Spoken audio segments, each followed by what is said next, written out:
Heretics crave the cleansing fire of absolution. They need not fear, for we shall deliver. From Axiom First, attributed to Canoness Halifax. The Order of the Argent Shroud is one of the major orders militant of the Adepta Sororitas, or the Sisters of Battle, founded in honor of Saint Silvana by the Ecclesiarch Alexis the 22nd in the 36th millennium. It was at that time that the Convent Sanctorum was split between the convents in Ophelia 7 and Terra, founding the orders militant of the Ebon Chalice, Valorous Heart, Fiery Heart, and the Argent Shroud. The majority of the Argent Shroud sanctuaries lie in the region of space that abuts the jagged mass of warp storms known as the Great Rift. During the Noctis Aeterna, when chaos energies were blasted across the galaxy and the light of the Holy Astronomicon was temporarily extinguished, many of these sanctuary worlds were thought lost. Screaming maelstroms enveloped entire sub-parishes, while countless other worlds under the Order's watch were bathed in the warping glow of the Cicatrix Maledictum. As galactic maps were compiled and the true scale of the horror became apparent, it was estimated that as many as 80% of the Argent Shroud sisters might have been swallowed by the yawning maw.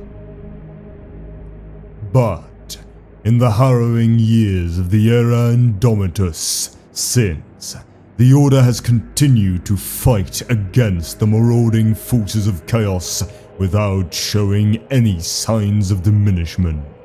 The Sororitas appear without warning in raging war zones along the breadth of the Great Rift, striking with crippling speed at their unprepared enemies. Multiple preceptories that were thought lost have since been seen in battle, and though they say nothing of the fates of their sanctuary worlds, they fight with unmatched hatred against the servants of the Dark Gods. The Order's history. Like the other founding saints of the Sororitas, Silvana was one of 5 sisters and a member of Alicia Dominica's bodyguard when she was taken before the Golden Throne.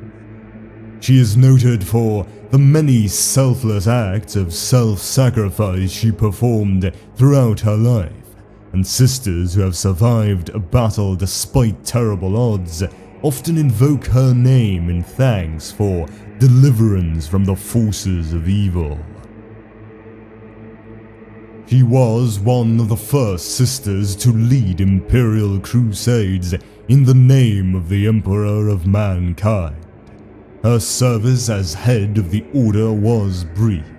Shortly after Alicia Dominica had founded the Order of the Ebon Chalice, the remaining sisters of the Convent Prioris were placed under Silvana's command, but she was struck down before launching a single war of faith.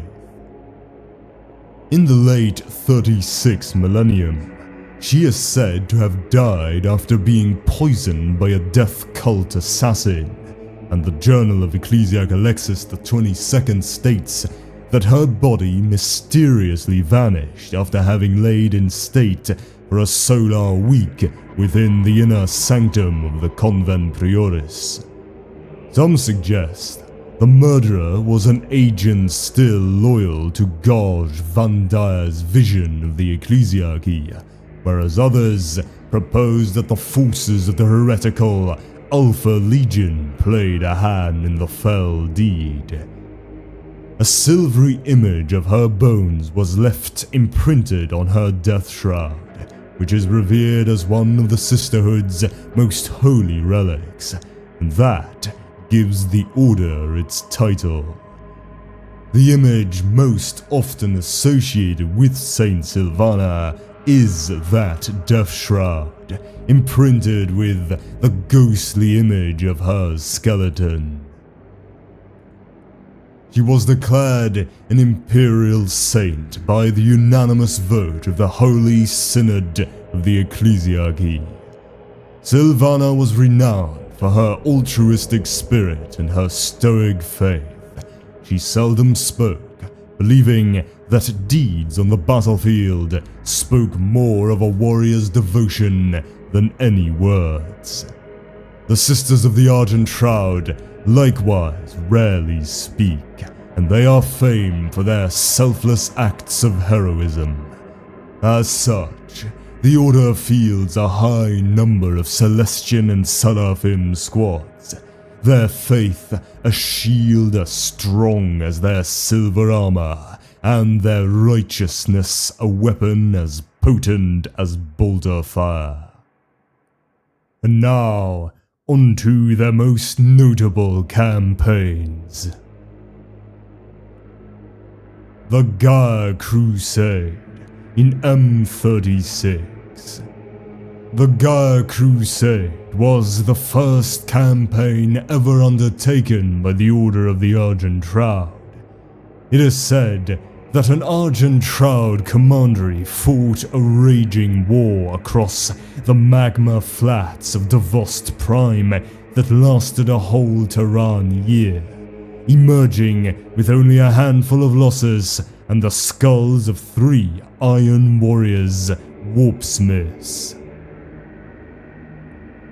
The Chirag Persecution in M41. Under Canoness Preceptor Crisima, the Order of the Argent Shroud enforced the pogroms of the notorious confessor Petassus against the mutants of Chirag, cleansing the streets with their holy flamers of the foul taint of genetic deviancy. The Exorcism of the Infected in M41.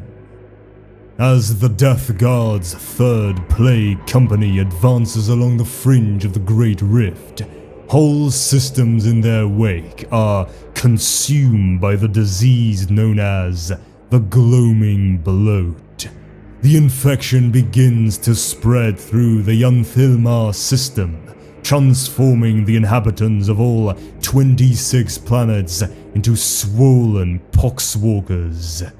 The system's few survivors congregate on the moon of Yunthilmar 15. Their prayers for salvation appear to be answered when the preceptory of Sisters of the Argent Shroud arrive unannounced from the warp.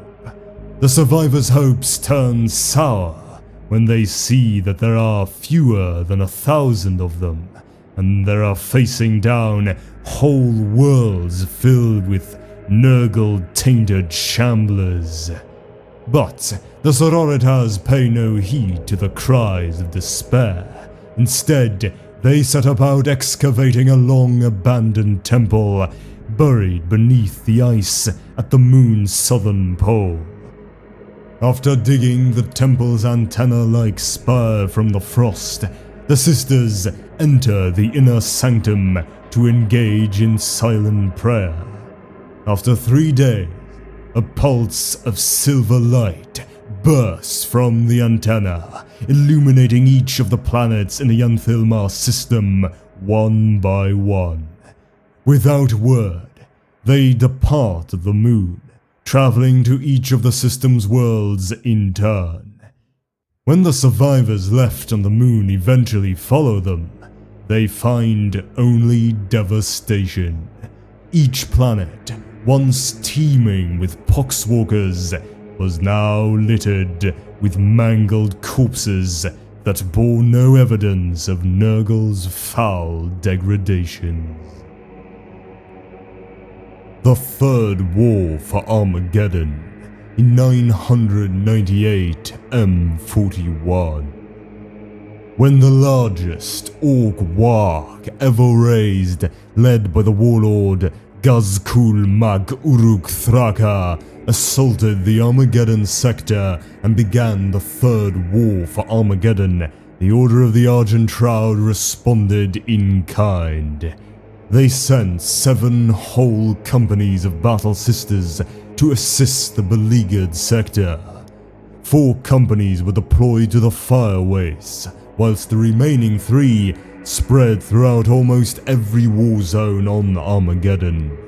In one notable incident during the brutal campaign, the Order found themselves fighting alongside Armageddon Militia and the notorious Flesh Terror's Space Marine chapter.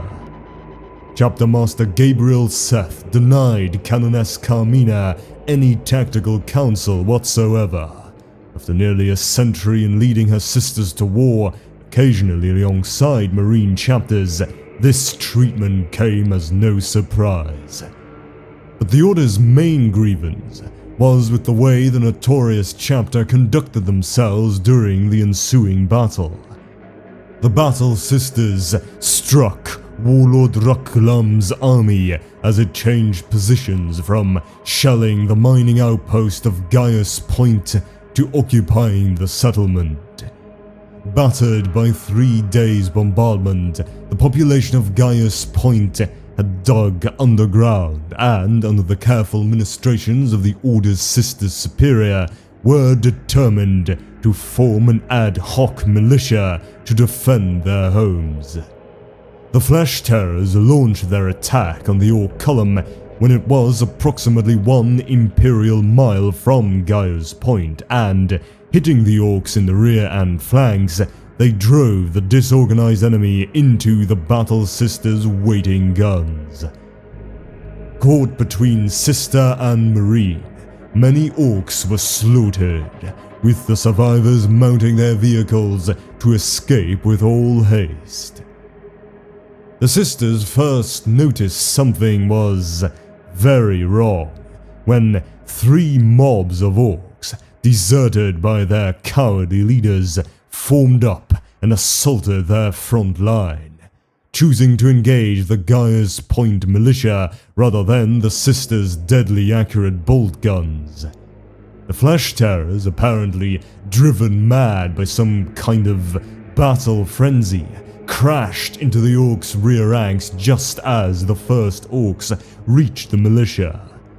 The Flesh Terrors fell upon them in an orgy of bloodletting. Many Marines removed their helmets and, eschewing the use of pistols and other ranged weapons, set about the Orcs with chain swords and knife and tooth. Canoness Carmina witnessed in mute horror Marines ripping out the throats of Orcs with their bared teeth.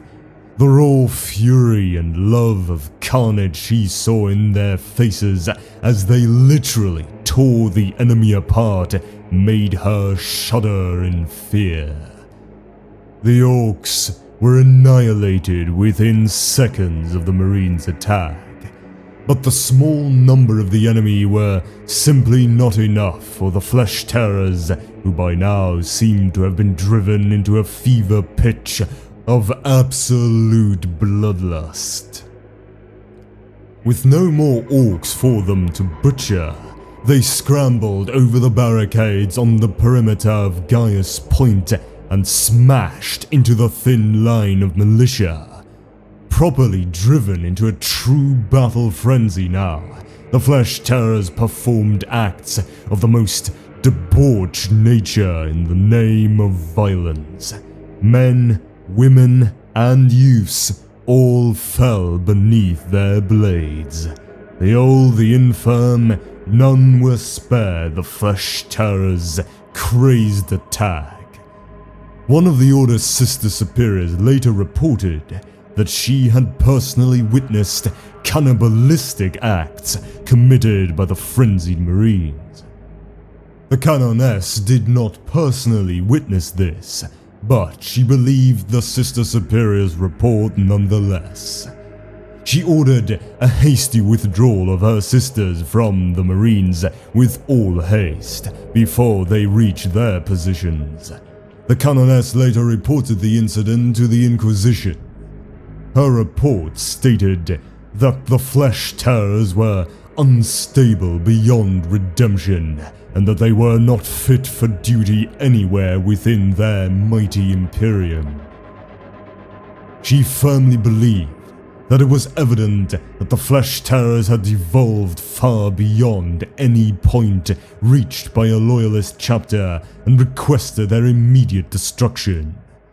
In a separate incident, the sisters garrisoning the fortified basilica of the Temple of the Emperor Ascendant, located within Hive Hell's Reach, was overrun and destroyed. Many of the sacred relics of the world's first colonists were lost. Then Reclusia Grimaldus of the Black Templars, one of only a handful of survivors, managed to save some of these precious relics. The Order Combat Doctrine. Without fear or doubt, the Sisters of the Argent Shroud throw themselves into the deadliest conflicts, marching boldly against overwhelming enemy numbers and into hellish battlefield conditions.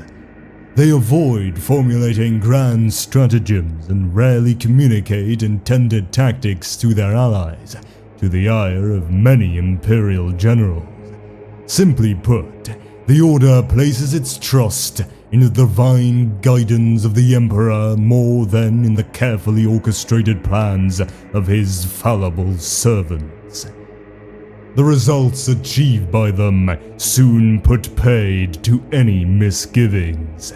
Spearheads of silver-clad warriors race towards teeming Xenos throngs, and invasion cathedrals hurtle onto worlds writhing with chaos energy. With swift surges, the Sororitas smash through the defensive formations of far larger armies, destroying monstrous artillery batteries stationed behind the front lines, and permanently silencing the demagoguery of heretical enemy commanders. Lightning-fast assaults are followed by rapid withdrawals, and as the foe reels in confusion, the Sisters of the Argent Shroud reform and strike again. By committing themselves so boldly to these offenses, the warriors of the Argent Shroud often leave themselves cut off from support, surrounded and outgunned. But it is in such dire circumstances that their faith shines brightest. The sisters cry out to Saint Sylvana for protection, knowing that their fallen saint watches over them in battle. Incoming salvos ricochet off their gleaming armor. Brutal enemy blades fail to find their mark, and blasts of malefic energy veer miraculously off course. Filled with divine conviction, the Sororitas fight on against impossible odds, standing strong amidst the carnage as they drop their foes one by one. Those sisters who fall often save their entire squad from annihilation with their dying action, throwing themselves into the line of fire just as their matriarch would have done. There are countless legends in which the Sisters of the Argent Shroud emerge from battles that Imperial logisticians had calculated to be unsurvivable. The most famous of these was the opening assault of the Gaia Crusade, in which the Order was first deployed to war. It is said that a commandery fought a raging war across the magma flats of Devost Prime that lasted a whole Terran year, emerging with only a handful of losses and the skulls of 3 Iron Warriors warpsmiths. Due to their propensity for hit-and-run assaults, the Sisters of the Argent Shroud have some of the deadliest and most experienced shock troops of all the Adepta Sororitas. Many of the Order's commanderies boast large contingents of Dominion squads, who are deployed en masse to break through the defensive lines of unsuspecting enemies, or are sent in small numbers to infiltrate fortresses, macro bunkers, and command centers in hostile territories. These dominions are also leaders in many of the Order's rites of worship, their prayers on the battlefield often being the first intoned before being echoed by the other sisters. The Order's beliefs. The Order of the Argent Shroud teaches that deeds have more power than words when it comes to purifying the spirit and purging the taint of corruption from the Imperium. This belief is derived from the example of Sylvana, whose acts of bravery and faithfulness were well recorded during the Age of Apostasy, and yet not a single word spoken by her is recorded in any surviving transcription from the time. Her sisters emulate this by speaking very little, and by entering long periods of complete silence whenever they engage in training. This limitation of speech does not preclude them from prayer or worship, and like the members of other orders, they still chant hymns of wrathful purgation as they march into battle. But the Sisters of the Argent Shroud believe that it is more righteous to provide their service to the God Emperor than it is to ask for his holy favor. A peculiarity amongst the Order of the Argent Shroud lies with how they treat their dead, where the members of other orders cry out when a comrade is slain, reciting prayers to guide the fallen soul to the Emperor and oaths of holy vengeance against the enemy. The Sisters of the Argent Shroud say not a word. Amongst their ranks, death is met with silence. Certain ecclesiastical scholars attribute this to a belief within the order that martyrdom is a luxury, a reprieve from sacred duty that should only come when there are no more enemies left to slay. Yet, the dead sororitas are still handled with great care and solemnity after the fighting has finished. The martyrs are removed from the battlefield in somber processions, their wounds cleaned and dressed, their armor repaired and polished, and they are laid to rest for 7 solar days in the sanctuary in which they served. After that, the bodies are removed, though what becomes of them after this point is not known by anyone outside the Order. The relic of the Argent Shroud. The simulacrum. The simulacrum is cut from the same cloth as that which was laid over the body of Saint Sylvana, the matriarch of the Order.